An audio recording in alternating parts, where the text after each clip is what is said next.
37 years, eventually rising to commanding officer of the U.S. First Army. He is a familiar face to many after coming to national prominence during Hurricane Katrina, when he was sent to command military relief efforts in New Orleans. That fiasco was a deeply troubling time for America, and yet General Honore says, "Never before have I been as concerned for our democracy. We're being tested, and this is a test that we cannot afford to fail." Here he is speaking to Freedom Watch Media. And I think what we see going on again now is a precursor to set the conditions in the American people's mind that we would have soldiers deployed to Chicago, Dallas, New York, Seattle, all the big blue cities. They've said it out loud.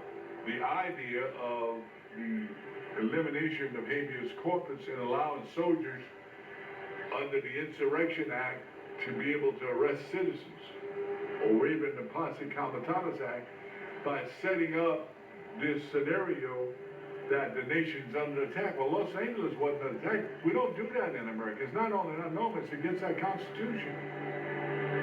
That would just destroy our army if we start using our army and our Marines to shoot Americans or to arrest them. This will be the beginning of the ending of democracy in America as we know it.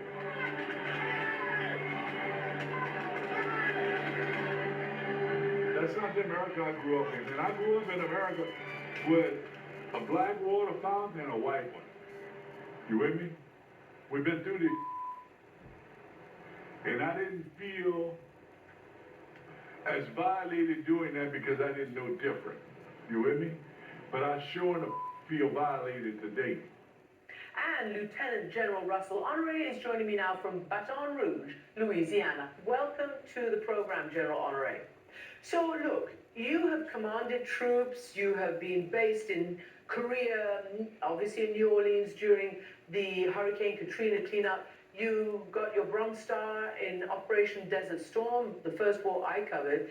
But you've now written an op-ed, an essay, where you are saying that you have never before been so concerned about the survival or the future of American democracy, the kinds of things you fought for all your life and career. Why? Why now? Well, if not now, then when?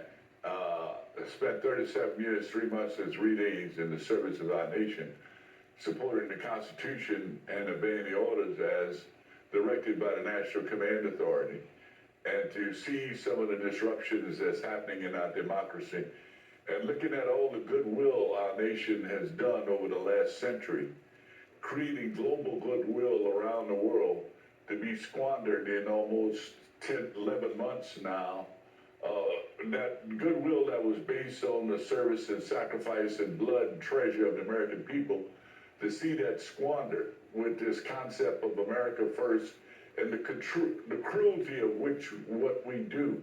It's not what we do, it's how we doing it, Christiana, that is most concerning to me as a veteran.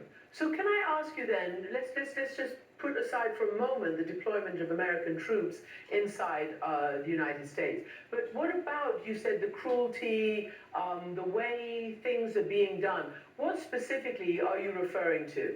Well, we can look at immigration policy. Everybody wants strong borders. Everybody wants people to be here legally or go through the process. But then we go to a indiscriminate deportation where we disregard the rules and the laws as laid out in the Constitution, and we start picking people up based on how they look or how they speak, or we're checking people coming into the country, checking their phones to see if they've said something that's disagreeable with the State Department concerning our political positions in America. We don't do that kind of stuff in America. It's not normal. And I think it puts us in a bad light with our allies when we indiscriminately run tariffs based on Twitter feeds in the middle of the night based on things the country or someone in the country may have said or done that that's disagreeable with the White House. We don't do stuff like that in America. We are destroying goodwill when we deny food and medicine to the poor.